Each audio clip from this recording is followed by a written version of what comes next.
Saudi আরবে থাকা প্রবাসী উদ্যোক্তাদের দেশে বিনিয়োগের আহ্বান।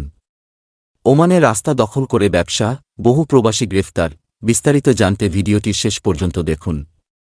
ব্যবসার সম্প্রসারণ করে কর্মসংস্থান সৃষ্টির লক্ষ্যে সৌদি আরবের রিয়াদে বাংলাদেশি মালিকানাধীন আইজুব ফাস্ট ট্রেডিং কোম্পানির ৬ নম্বর শাখার উদ্বোধন করা হয়েছে।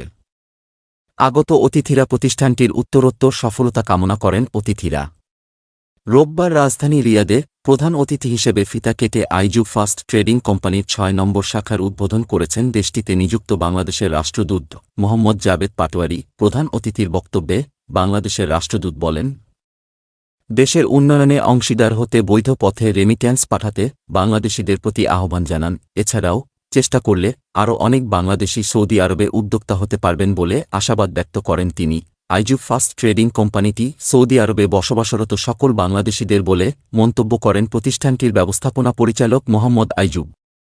বিদেশের মাটিতে ইনভেস্টর হিসেবে এত বড় একটি প্রতিষ্ঠান গড়ে তোলায় মোহাম্মদ আইজুবকে ধন্যবাদ জানান অনুষ্ঠানে আসা বাংলাদেশিরা। দূতাবাসের economic councillor Zulkar Naim, press সচিব আসাদুজ্জামান, বিজিডিআরের প্রধান রাকিব হোসেন ও কোম্পানির কর্মকর্তা কর্মচারীসহ প্রবাসী বাংলাদেশিরা অনুষ্ঠানে উপস্থিত ছিলেন। সফল ব্যবসায়ী মো.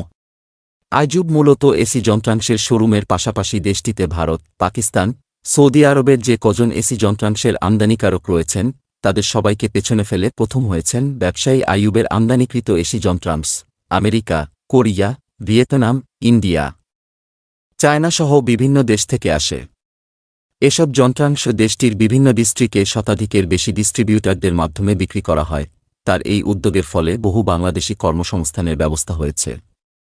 এছাড়া দেশটির রিয়াদ, জেদ্দা, দাম্মাম সহ বিভিন্ন জেলা শহরগুলোতে তার রয়েছে একাধিক শোরুম ও ওয়্যার হাউস। নিরাপত্তা ও পর্যাপ্ত সুযোগ সুবিধা পেলে বাংলাদেশেও বিনিয়োগের আশাবাদ ব্যক্ত করেন সফল এই বাংলাদেশি ব্যবসায়ী। ওমানে রাস্তা দখল করে ব্যবসা, বহু প্রবাসী গ্রেফতার। মধ্যপ্রাচ্যের দেশ ওমানের সোহার ও শাহামে অবৈধভাবে রাস্তা দখল করে ব্যবসা করার কারণে বহু প্রবাসীকে গ্রেফতার দেখানো হয়েছে। একই সাথে এসব প্রবাসীর বিরুদ্ধে শ্রম আইন লঙ্ঘনেরও অভিযোগ আনা হয়। রোববার উত্তর আল বাতিনার শ্রম বিভাগের সহায়তায় সোহার ও শাহামের বিভিন্ন সড়কে অভিযান চালায় শ্রম মন্ত্রণালয়। পৃথক এক ঘটনায় বেপরোয়া ড্রাইভিং স্টান্টের কারণে আরও এক ব্যক্তিকে গ্রেফতার করেছে রয়্যাল ওমান পুলিশ। গ্রেফতার হওয়া এই ব্যক্তি বাহলা এলাকার মূল সড়কের মধ্যেই ভয়াবহ স্টান্টবাজি করছিলেন। সড়কে নির্বিঘ্ন যান চলাচল নিশ্চিত করতে রমজানে আরও সতর্ক অবস্থান নিয়েছে ওমান পুলিশ। সেই ধারাবাহিকতায় আল বাতিনা থেকেও আরও ২ ব্যক্তিকে আটক করেছে তারা। পাশাপাশি সড়কের শৃঙ্খলা ভাঙায় ব্যবহৃত ১২৯টি বাইসাইকেল এবং ১৯টি মোটরসাইকেল জব্দ করা হয়েছে।